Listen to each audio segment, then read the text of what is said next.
पहचान छोटी ही सही पर खुद के दम पर होनी चाहिए। नमस्कार दोस्तों, मैं Milind Kushwaha.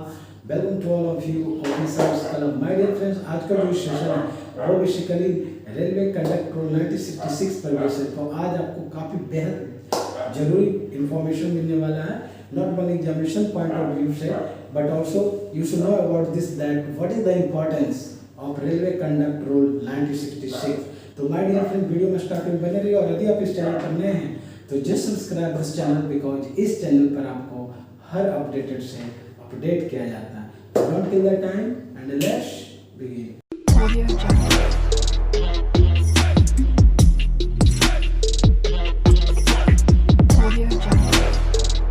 Dear friends, let's begin. रेल सेवा आचरण नियम 1966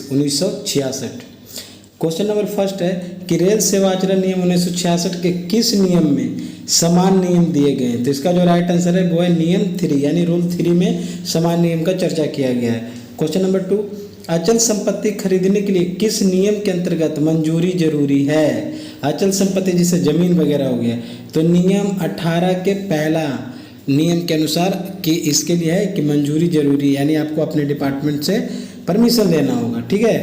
क्वेश्चन नंबर 3, कर्तव्यहीनता हेतु कर्मचारी को किस नियम के तहत आरोप लगाया जाता है। यानी कोई कर्मचारी अपना कर्तव्य सही से नहीं निभा रहा है तो उसके अंतर्गत एक्शन लिया जाता है। वो रेलवे कंडक्ट रूल 1966 के रूल 3 का 1 और 2 के अनुसार। ठीक है, चलिए आगे देखते हैं कि रेल सेवा आचरण नियम 1966 के किस नियम के तहत रनिंग स्टाफ को ड्यूटी प्रारंभ होने से 8 घंटे की अवधि के अंदर किसी नशीले पदार्थ का सेवन नहीं करना है। तो ये है नियम 22। नियम 22 यानी रूल 22 नियम 22 के अंतर्गत कोई भी रनिंग स्टाफ चाहे वो गुड्स गार्ड हो या फिर लोको पायलट हो, वो नियम 22 के अनुसार ड्यूटी प्रारंभ होने से 8 घंटे की अवधि के अंदर किसी भी नशीले पदार्थ का सेवन उन्हें करना अलाउ नहीं है। क्वेश्चन नंबर 5 कि किस नियम के तहत रेल आवास किराए पर देना वर्जित है।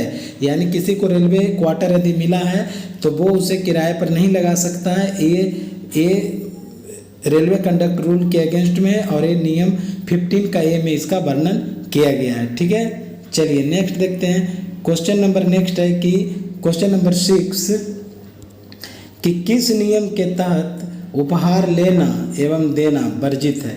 तो नियम 13 यानी आप रेलवे कर्मचारी हैं तो ना उपहार ले सकते हैं ना उपहार दे सकते हैं। हालांकि इसका कुछ लिमिटेशन है, इसके ऊपर आप इतने अमाउंट के ऊपर आप नहीं ले सकते हैं, नहीं दे सकते हैं। ठीक है, नेक्स्ट क्वेश्चन, कौन सा नियम महिला कर्मचारियों को सेक्सुअल हरासमेंट से संबंधित है। यानी कोई महिला कर्मचारी है तो उनके वर्क प्लेस पर यदि उनके साथ कुछ सेक्सुअल हरासमेंट जैसी घटना होती है तो वो उसके अगेंस्ट में अपील कर सकती है। और ये रेलवे कंडक्ट रूल नियम 3 के सी में ये वर्णन किया गया है, यानी रूल 3 का सी। नेक्स्ट है कि किस नियम के तहत कर्मचारी की चल और अचल संपत्ति के संबंध में जानकारी मिलता है। तो नियम 18 में बिल्कुल स्पष्ट रूप से है कि कोई भी कर्मचारी यदि उनके पास कोई चल या अचल संपत्ति है तो उसका लेखा जोखा आपके डिपार्टमेंट को आपको देना है। क्वेश्चन नंबर 9, किस नियम के तहत कर्मचारी को राजनीति में भाग लेना वर्जित है। यानी कोई रेलवे कर्मचारी है वो राजनीति में भाग नहीं ले सकता है। नियम 5 कहता है rule 5 as per rule 5 of railway conduct rule 1966 no one railway employ can participate in politics. Okay, and question number 10 कि किस नियम के तहत बिना पूर्व अनुमति के प्रेस एवं मीडिया में बयान नहीं दिया जा सकता है। यह है नियम 8 यानी रूल 8 बोलता है कि आप बिना पूर्व अनुमति के कोई प्रेस या मीडिया में आप अपना बयान नहीं दे सकते हैं। ठीक है, चलिए अगले क्वेश्चन की ओर बढ़ते हैं, थोड़ा जूम कर लिया जाए।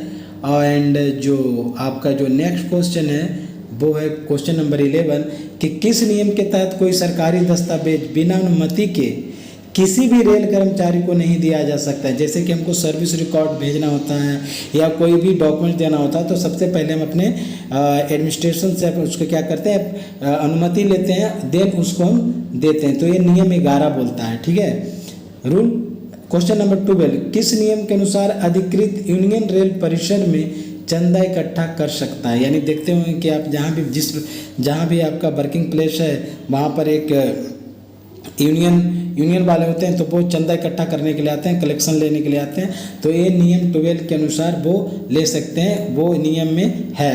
और रूल 13 कहता है कि किस नियम के अनुसार कर्मचारी को गवाह के रूप में न्यायालय में उपस्थित होने से पूर्व प्रशासन से अनुमति लेना अनिवार्य है। यानी बिना आप अपने प्रशासन से अनुमति लिए बिना कोर्ट वगैरह में आप गवाह के रूप में नहीं जा सकते, अपना गवाही नहीं दे सकते। यह नियम 10 के अंतर्गत आता है। ठीक है, चलिए अगला क्वेश्चन देखते हैं। बहुत ही अच्छा क्वेश्चन है जो कि हमें जानना चाहिए। क्वेश्चन नंबर 14, कि रेल सेवक किसी भी ऐसे धरना प्रदर्शन में भाग नहीं लेगा जिससे देश एवं सरकार को खतरा हो। यह है नियम 7, यानी रेलवे कंडक्ट रूल 1966 का रूल 7 कहता है कि कोई भी ऐसे धरना प्रदर्शन में आप भाग नहीं ले सकते हैं जिससे कि देश या फिर सरकार को खतरा हो। ठीक है, ये चलिए 15 नंबर, किस नियम के तहत रेल कर्मचारी को बाहर लेन देन करने से पूर्व अनुमति आवश्यक है? तो नियम 13 कहता है कि आप गिफ्ट विफ्ट नहीं ले सकते हैं, न दे सकते हैं। उसी से रिलेटेड है जो अगला क्वेश्चन है कि किस नियम के तहत रेल कर्मचारी शादी में दहेज नहीं ले सकता। यानी नियम 13 के ए है कि यदि आप कोई डॉरी सिस्टम यानी कोई दहेज लेता है तो उसके अगेंस्ट में कार्रवाई किया जा सकता है। और ये रूल 13 का ए में स्पष्ट रूप से लिखा हुआ है कि आप यदि रेलवे कर्मचारी हैं तो आप शादी के दौरान, शादी जो आपकी लगती है शादी, उसमें आप दहेज नहीं ले सकते हैं।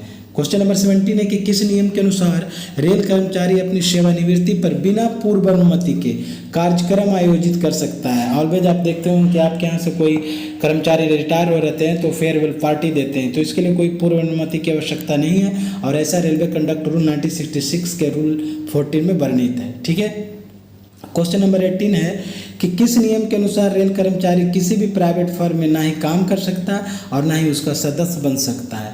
किस नियम के अनुसार? तो ये है नियम 15 के अनुसार। नियम 15 कहता है कि आप किसी भी प्राइवेट फर्म में ना ही तो काम कर सकते हैं और ना ही भाग ले सकते हैं। ठीक है, नेक्स्ट क्वेश्चन, रेल आवास अपने निजी व्यवसाय के लिए उपयोग नहीं कर सकता है। 15 का है, किसी को रेलवे क्वार्टर मिला हुआ है तो वो अपने बिजनेस पर्पज से उसको यूज नहीं कर सकता है। ये है रूल 15 के ए में स्पष्ट रूप से लिखा हुआ है। उसी प्रकार से ये चूँकि हर एक रेलवे कर्मचारी को जानना चाहिए कि कोई भी रेलवे कर्मचारी है वो शेयर अथवा निवेश में सट्टा नहीं लगा सकता है और ये रूल 16 का 1 में स्पष्ट रूप से लिखा हुआ है। ठीक है, चलिए नेक्स्ट क्वेश्चन, थोड़ा जूम एंड कंटिन्यू करते हैं क्वेश्चन को। क्वेश्चन नंबर 21 है कि किस नियम के तहत कर्मचारी अपने आप को दिवालिया घोषित नहीं कर सकता है। यानी कोई रेलवे कर्मचारी है तो आपके गवर्नमेंट इतना पैसा जरूर देती है कि आप अपने नीड को, आप जो बेसिक नीड है आपको उसको फुलफिल जरूर कर सकते हैं, इसलिए आपको कोई राइट नहीं बनता है कि आप अपने आप को इंसॉल्वेंट घोषित कर दें। तो ये नियम 17 में लिखा हुआ स्पष्ट रूप से। ठीक है, क्वेश्चन नंबर 22 के वाणिज्य विभाग यानी कमर्शियल डिपार्टमेंट के कर्मचारी जैसे टीटी, बुकिंग क्लर्क अपनी सेवा शुरू करने से पहले तथा पदोन्नति से पूर्व संपत्ति का विवरण प्रस्तुत करेगा। ये नियम 18 में है। ठीक है, क्वेश्चन नंबर 23 कि सरकारी कर्ज की वसूली के लिए अदालती कार्यवाही चल रही है तो इसकी सूचना अपने कार्यस्थल पर देना होगा। ये कहता है नियम 17। नियम 17 रेलवे कंडक्ट रूल का रूल 17 बोलता है कि सरकारी कर्ज की वसूली के लिए यदि अदालती कार्यवाही चल रही है तो इसकी सूचना आपको अपने वर्क प्लेस पर देना होगा। ठीक है, चलिए नेक्स्ट क्वेश्चन देखते हैं। क्वेश्चन नंबर 24 है कि पहली पत्नी के रहते हुए रेल कर्मचारी दूसरी विवाह नहीं कर सकता है। ये किस नियम में है? ये नियम 21 में, यानी रेलवे कंडक्ट रूल 21 के अनुसार यदि कोई मैरिड मेल पर्सन है और उसकी वाइफ अभी जीवित है तो वो वाइफ को रहते हुए दूसरी शादी वो नहीं कर सकता है। चलिए 25 में निजी कार्य के लिए राजनीति या गैर राजनीति सिफारिश नहीं लगा सकता। ये है नियम 20। किसी को देखते होंगे कि रेलवे में है जैसे कि म्यूचुअल ट्रांसफ़र है, रिक्वेस्ट ट्रांसफ़र है, तो या फिर कोई निजी कोई काम है तो कोई नेता विधायक मंत्री से फ़ोन करवा देता है, तो ये रूल्स के अगेंस्ट में और ये नियम 20 यही कहता है। ठीक है, 26 रेल कर्मचारी विशेष परिस्थिति में जीएम की अनुमति से दूसरा विवाह कर सकता है। ये भी नियम 21 में ही है। जिस प्रकार से नियम 21 यानी as per rule 21 of railway conduct rule 1966 कोई भी कर्मचारी अपनी पत्नी के जीवित रहते हुए दूसरी शादी नहीं कर सकता। वहीं 21 में ये भी मेंशन है कि विशेष परिस्थिति कुछ भी हो सकता है, जैसे कि मान लो कि किसी की पत्नी पागल हो जाए, या फिर मान लीजिए कि किसी को बच्चा नहीं हो रहा है, या फिर किसी और कोई विशेष परिस्थिति, बहुत सारा चीज़ हो सकता है। तो वैसे कंडीशन में आप नियम 21 के ही अनुसार जीएम की अनुमति से दूसरा विवाह कर सकते हैं। ठीक है। 27 रेल कर्मचारी विदेश में चल और अचल संपत्ति ना ही खरीद सकता है और ना ही बेच सकता है। यह भी नियम 18 में लिखा हुआ है। नेक्स्ट क्वेश्चन है कि रेल कर्मचारी ड्यूटी के दौरान मादक पदार्थों का सेवन नहीं कर सकता। यह रूल 21 का फर्स्ट का क, यानी कोई भी ड्यूटी के दौरान मादक पदार्थ जैसे शराब वगैरह ये सब हो गया, जो नशीला पदार्थ है उसका सेवन वर्जित है। 21 का क, किस नियम के तहत रेल कर्मचारी चुनाव के लिए प्रचार प्रसार नहीं कर सकता। यानी आप रेलवे कर्मचारी हैं तो आप पॉलिटिकल प्रचार प्रसार में भाग नहीं ले सकते हैं, और ये नियम 5 के अनुसार है। माय डियर फ्रेंड्स, होप कि बेहद ये इन्फॉर्मेटिव मतलब क्या बोल सकते हैं कि बहुत ही जानकारी भरी ये आज का जो वीडियो है वो हमें जानना चाहिए। कई लोग जानकारी के अभाव में ये उल्टा पुल्टा काम कर देते हैं, जिससे कि उनको DNR उनके अगेंस्ट अपोज हो जाता है, इम्पोज कर दिया जाता है। तो ये सब चीज़ काफ़ी इंपॉर्टेंस है जो कि हर रेलवे एम्प्लॉय को जानना चाहिए। इसी के रिगार्डिंग में क्वेश्चन नंबर 30 जो है कि 14 वर्ष से कम उम्र के बच्चे को आप काम पर नहीं लगा सकते हैं। नियम 22 का ए, नियम 22 का ए। ठीक है। चलिए नेक्स्ट है कि राजपत्रित अधिकारी जो भी गैजेटेड ऑफिसर है उनको प्रतिवर्ष जनवरी माह में, कौन माह में, जनवरी माह में अपने चल और अचल संपत्ति का विवरण देना अनिवार्य है, और यह है नियम 18। ठीक है।